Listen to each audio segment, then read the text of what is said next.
కానీ ఎక్కడన్నా ప్రార్థనా మందిరాలకు కానీ వెళ్ళాలంటే కొంతమంది పిల్లలు అడ్డమైపోతారు తల్లులకి. ఎందుకో తెలుసా? వారు మాట్లాడుకోవడానికి ఉండదో, వాళ్ళు తినడానికి ఉండదో, వాళ్ళు తిరగడానికి ఉండదో, వాళ్ళ అక్రమ సంబంధాలు కుదరదో కనుక పిల్లలకు తెలిసిపోద్ది. కనుక నేను మొక్కుకున్నాను, నేను వారాలు వెళ్తున్నాను, మీరు మాత్రం ఇంటికాడ ఉండండి అని చెప్పి పిల్లల్ని తీసుకెళ్లకుండా తల్లులు వెళ్ళి విచ్చలవిడిగా తిరిగే వాళ్ళు ఉన్నారు, తండ్రులు వెళ్ళి విచ్చలవిడిగా తిరిగే వాళ్ళు ఉన్నారు. ఎందుకో తెలుసా? పెద్ద సావుకుడు అండి, పెద్ద మీటింగ్ అండి మేము వెళ్తున్నామంటారు. ఆ పెద్ద మీటింగ్ పెద్ద దీవెన వీళ్ళకి కావాలి, కానీ వీళ్ళ పిల్లలకు అవసరం లేదు. ఈ పిల్లలు తీసుకెళ్తే వీళ్ళకి అడ్డం, వీళ్ళ మాట్లాడుకోవడానికి అడ్డం, వీళ్ళ తిరగడానికి అడ్డం, వీళ్ళ చెడ్డ సవాసాలకు అడ్డం.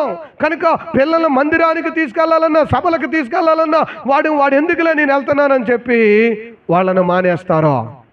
కొంతమంది భార్యలు మానేస్తారు, భార్యలను తీసుకెళ్ళరు. కొంతమంది భర్తలను తీసుకెళ్ళరు.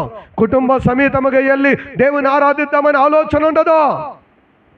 ఈరోజున బైబిల్ సెలవిస్తుంది, నీ పిల్లలను దేవునికి అప్పగించే వ్యక్తిగా ఉండు, దేవుని పనిలో వాడబడేటువంటి వ్యక్తిగా ఉండు. నువ్వు పొందుకునే అభిషేకం నీ పిల్లల మీద కూడా రావాలి. ఆ పిల్లలు కూడా దేవుని చేత వాడబడేటువంటి వ్యక్తులుగా